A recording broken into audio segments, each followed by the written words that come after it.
Alright guys, welcome to the new week, and we are seeing some volatility on the charts when it does come to this Monday open here on Bitcoin. And of course crypto is 24/7, but it does like to react to traditional finance, and that's why weekend ranges cannot be trusted a lot of the times. I had been talking about with this weekend range we had up here, if we swept to the downside I'd be looking for a long. If we had swept to the upside I'd be looking for a short position, and I'm staying true to what I said. I am currently in a long position from the lows down within here, but I am currently managing this position pretty closely. That's why I got these volume levels pulled out. I want to make sure this point of control can get held because the price is essentially right next to my stop right now. My stop is at entry, and I did enter back. If we go over here to the 5-minute time frame, back over here in staggered limits. So essentially I pulled a swing low, swing high fibs, right? I'm not just using the fibs as confluences, but that is what I use to stagger my limits. And I went ahead and entered from this golden pocket to actually just behind the 7.5 here. I got a pretty pixel bottom entry on one of my limits, and now my entry average is around 58,600. That is where my stop is. Stop at entry is the most important part about trading, and we did see a bit of swing failure of these local highs coming back down here. Am I going to get stopped out?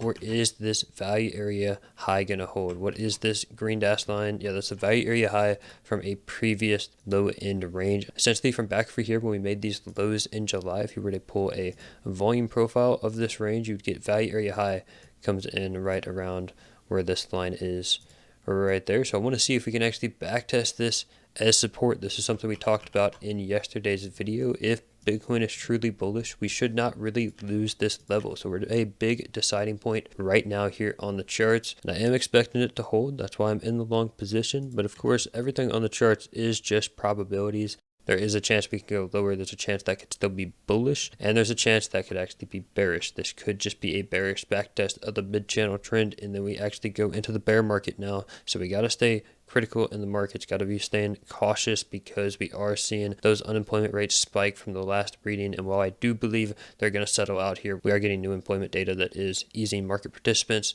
There's no guarantee the top is not already in, especially when you look at something like the S&P on a monthly time frame. Massive blow off top parabola that we've had since the 1900s in here. So of course when charts go parabolic like this, they don't last forever, and when we do start having big red candles after parabolas, we gotta wonder, is this actually the final top for the S&P, and is this going to be the next Great Depression 2.0, or are we going to have one more final pop into the highs before we do actually enter that Great Depression, which I do think is going to happen, and that latter case is what I expect to happen. So I do think we're going to have one more secondary rally up in here to make somewhat of a double topping structure. You look back at fractals of 2007, 2008, we had that double top happen at the highs. We have our first big capitulation, and then we rally on up, make that double topping structure before the final bear market does play out. We squeeze a lot of shorts. I know there's a lot of shorts in the market right now. There's a lot of bears in the market that I am seeing in my comments yesterday, seeing a lot of bears. So that's actually a pretty bullish indicator. Sentiment is not euphoric right now, which is something I don't mind seeing. Real quickly, I forgot to mention this. We found support on the point of control. So we had talked about how this is value area high. This was point of control that we had from a previous low end range. So going ahead and back testing that, and this is something we also discussed in yesterday's video, how we could deviate the value area high real quickly, wick back up, and then get back above wicks below where acceptable. We just didn't want closes below the value area high, and that's exactly what we're seeing right now. We got a bunch of wicks below this value area high, but closing above is very bullish to see. Let's see if we can maintain that as support, and I would want to start heading up here fairly quickly. I don't want to be chopping around here for too much longer. That wouldn't be the best sign. So of course, continuing to monitor the charts closely. We still do have this hidden hourly regular bull div on the RSI that we had talked about yesterday as well, where we have higher lows on price, lower lows on the RSI, meaning selling pressure is getting absorbed. That goes along with the sentiment being bearish right now. Now over here on trading light, to see what data we can derive from this, we see that open interest has been decreasing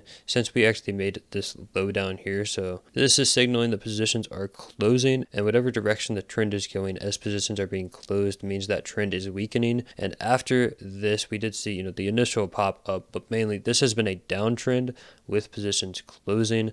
Means this trend is weakening. This is mainly just longs capitulating in the market. So getting the longs out of the market isn't a bad thing to see, but what we do see sometimes is after longs have been closed out, such as here, we continue to see price come down, And then at this point, shorts start opening, and that's where you get your shorts getting trapped because they're shorting after a long squeeze. So that's something that could potentially play out. I'm not super confident the low is in right now. Even though I'm in a long, there's a reason the stop is at entry. So that's kind of just what it's looking like on an order flow basis. What I would want to see now is long starting to open. So you can see we have delta nodes are green over here on the bar statistics. I want to see that continuation from longs coming up. But yeah, overall the order flow is showing that the downtrend is weakening, which is good to see. That's another reason I'm in a long right now. We also see some interesting stuff here, such as big sell walls up here at the highs. So we definitely got some whales looking to take shorts out if price comes back up. So what this could tell us is that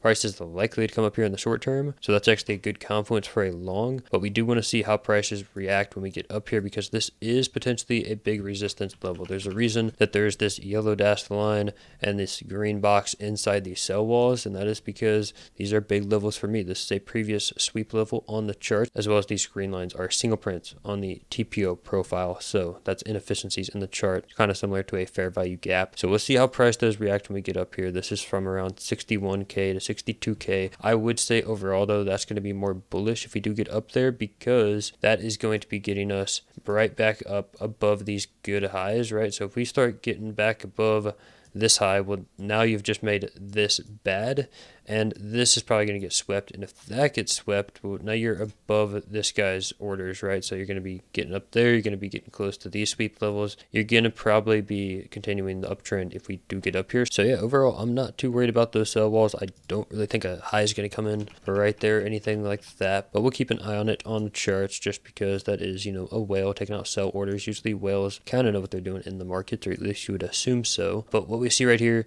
very locally, before we do move on to our other charts, Bitcoin has accepted above that value area high very, very nicely. So we are seeing what I like to see here on the charts. So feeling pretty good about that long position. I like these higher lows within here and that nice bounce off the value area high. And of course, assuming we do bounce here, what is our next target? And as we've been talking about, just on a liquidity basis, all-time highs is that next target. After grabbing the 50k region, it makes a lot of sense for market makers to hunt up to this top side liquidity that we have continued to build behind each one of these highs within here. Whenever you have a downward sloping channel of lower highs with no wicks through them, you're creating liquidity behind each of these highs, and this is probably going to get swept at some point, assuming the market can remain somewhat bullish, right? Of course, we can see the S&P roll over here. If this were to happen, then yeah, Bitcoin probably not going to have the juice to get up to squeeze those short positions.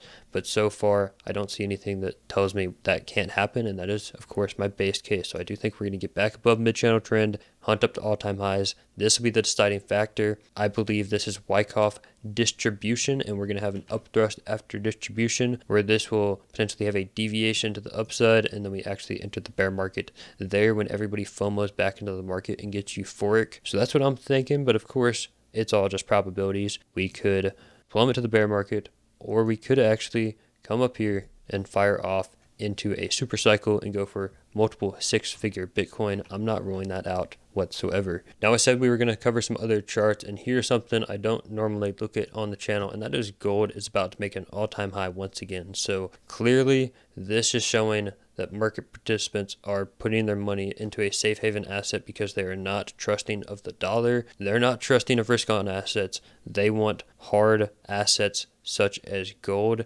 and this could be a warning sign that something bad is potentially to come. Maybe World War III, a Great Depression, who knows? But gold sending to the upside here is something we got to keep our eye on. Is this going to be where gold actually tops out, right, where we kind of swing fail these highs and go ahead and make a larger correction, potentially, coming all the way back down to test these highs at around 2,000, because we never really back tested those highs. So I do think that's a big possibility, right? We got to just watch this carefully. We don't necessarily want to see gold just continue to go parabolic here, because historically this is money seeking safety, and of course crypto is not that safe, although you could make the argument that Bitcoin is the digital gold and it is going to start correlating with gold. And I'm not doubting that's possible, but I'm going to have to see it to believe it. And so far, historically, we just have not seen that correlation. Bitcoin Bitcoin has been more correlated with the S&P or even the Russell 2000, which is an index of your smaller cap stocks. Speaking of the Russell 2000, we are still just stuck in this range. Nothing too bearish or bullish here. We're kind of just deciding what it wants to do next, below the value area high, but above the points of control. So all I want to see is for us to just be able to hold these levels within here. As long as we're not accepting back below, that is all good with me.